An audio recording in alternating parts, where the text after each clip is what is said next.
This Q&A is brought to you by Cohesive Homies community groups. Head to cohesivehome.com/groups to learn more about how you can join this community. Now on with the show. We're back with another Q&A, so let's get on it. Well, before we begin our question, I just want to say happy birthday to Melissa. Thank you. It's your birthday. Yay. Yes, it is. It's really weird. I'm 36 today, which is still super young. But when I turned 25, I kind of had like that kind of quarter life crisis of going, oh my gosh, I'm no longer, a teenager anymore really. And so now it's kind of that, not that same feeling, but you kind of have that threshold of going, oh my gosh, I'm getting older and I'm actually really excited about it. So thanks. It is happy. Yeah. Well, I wish we lived by each other so I could, take you out for a cup of coffee or wine. Yeah. But instead, awesome. I'm treating you to a podcast recording. So. True friendship. There you go. Okay, so the question today is, as a mom, I find it hard to meet other like-minded mamas. Do you have any advice on how to make this easier? Yes, Good question. Yeah. Yeah. So what are your thoughts, Melissa? Yeah, I would just say, and it sounds so easy to just say this, but you just really have to put yourself out there.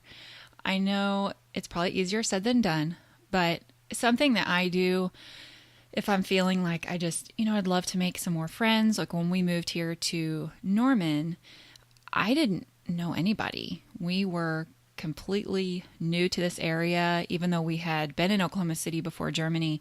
I had no friends down here. So we started attending some homeschool things, and my tip for anybody that's in any new groups or new settings, just kind of scope out the crowd and find like that one mom or other, even if there's like a dad listening, they, find that one dude that's like, he looks cool. Their kids look cool. And you're like, I want to be their friend. And just beeline it to that person and don't be weird, but strike up a conversation and just go for it. I mean, there's nothing to lose. But I actually did that with one of my really good friends now, Lane. She was in one of the first groups that I attended, and I saw her and I was like, she looks cool. And so I did. I just kind of went up to her and started chatting, and now we're great friends. So I know that this can be difficult though sometimes, especially if you're working full time and you have the work friends, but maybe those friends don't reflect your values at all. And you'd like to make some friends that are, I don't know, more like-minded. You're going to have to seek it out, whether that's online or within your community, finding other groups. Like say if you're a knitter, find a knitting group, just join it. Or if you like wine, like see if there's a wine tasting that you can go to. I mean, there's always going to be something, especially like family friendly events. There's always going to be something with that as well. So that's my advice right now. Yeah, no, that's great advice. Yeah, no, just to add on to that, this is really hard to do, but don't be afraid to be who you are. I know that sounds cheesy, but don't be afraid to tell your story and to own it, because, as I get older, I find I'm becoming more confident and embracing who I am. And if I meet someone new and they react kind of weird, to whatever parts of my life that I'm sharing, I'm like, this isn't maybe going to work. Right. But if you are honest and open, you may find that other person that's like, you too? Mm-hmm. You feel the same way? And that is golden. Yeah. And so it is worth it to kind of wade through those awkward conversations until you find the right person you do click with. Yes. And there might be a lot of awkward conversations before you finally find that one person. And then there might be that one person that has other friends that think like them and that do the same things you do. And it kind of opens up a whole new world.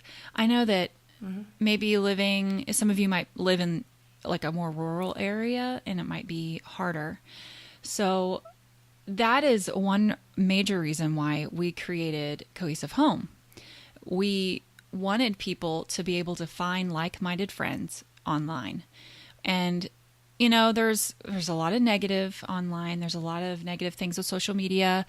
However, we feel like we can be a voice for other people to gravitate towards and to find other friends that can, even if they're like half, a world away, they can still link together and find commonality, even if you're, on a farm in the middle of Kentucky. I don't know, you can find someone somewhere. I have had seasons in my life where I have had an abundance of friends, and then I've had seasons where I've had very few, if zero friends. And so, that was one of the reasons why Melissa and I were so excited to start these groups, is because we understand how it feels to be alone and to feel like you need a community, you need like-minded people. And I sure wish I would have had this, like when my daughter was a baby, I was really looking for community, and this would have definitely been so amazing to have. And so we want to encourage you to go to cohesivehome.com/groups and look at the map and just see if there is a group near you. The great thing about these groups, if you decide to become a leader, is that there really aren't a lot of rules. You can meet as often as you want or as little. You can meet once a month, once a week. You can meet at a park. You can meet at someone's home. We just hope that you can find a group and then support one another, support each other in your dreams, and talk about values, talk about why you're living simply, and just build up that community. Yes, exactly. I love it. It makes me so happy because, like you said, having that resource is just most of the battle, right? Yeah. Like you have it and use it. I mean, everyone, please use this resource that we've created. And another way to find people on Instagram is use our hashtag, which is hashtag #MyCohesiveHome. And you can scroll through that and find some really amazing accounts of like-minded people that are part of our community, and reach out to them and connect. Yes. Yes. Why do I keep saying yes? Because you're excited and it's your birthday. Super excited. I know. So now we need to talk about what we're into this week. Actually, it's been 2 weeks because I got the stomach flu last week. Super fun. And so sorry. Yeah, you had a teething baby, so bad. We didn't have a Q&A, which is totally fine. It's life. It is life. What have you been into the last 2 weeks, Kate? Oh, well, seeing as how I'm sleep deprived, and I don't really remember what I was into last week. Real life. I got a book from the library, and I'm going to be honest, I don't know if I'm into it, but I'm reading it, and I'm thinking about it, and I'm pondering. Mm-hmm. And the book is called Being There, Why Prioritizing Motherhood in the First 3 Years Matters. And it's by Erica Komisar, if I said that correctly. She's a social worker, and I think eventually became a psychologist. And she just talks about the benefit of being present, especially in those early years. And, oh, man, like cue the guilt. So I'm trying to take the positive from it and, use it as a resource. Awesome. Well, and I would think too, it's like try to find the things that you are already doing and pat yourself on the back, right? You're like, oh yeah, I got this. Okay. I got this. All right. You're like, I'm so sleep deprived. There you go. I don't really know if I'm doing any of these things. I fed my kids. All right, so I fed my kids. Yep. I kept them safe. I didn't lose them. Yeah. Right? That's good. I had 3 in 3 years. If they were fed and smiling, we were good. Yeah, I didn't lose them. They're not hurt. It's a successful day. So there you go. Yeah. Well, okay, so what are you into? Okay. Well, it's really nothing that I can share. Like, no one's going to get any, wisdom out of this. I'm really into New England right now. And I have, nerd alert. I have repeatedly gone down an Instagram rabbit hole, looking at New England Instagrammers.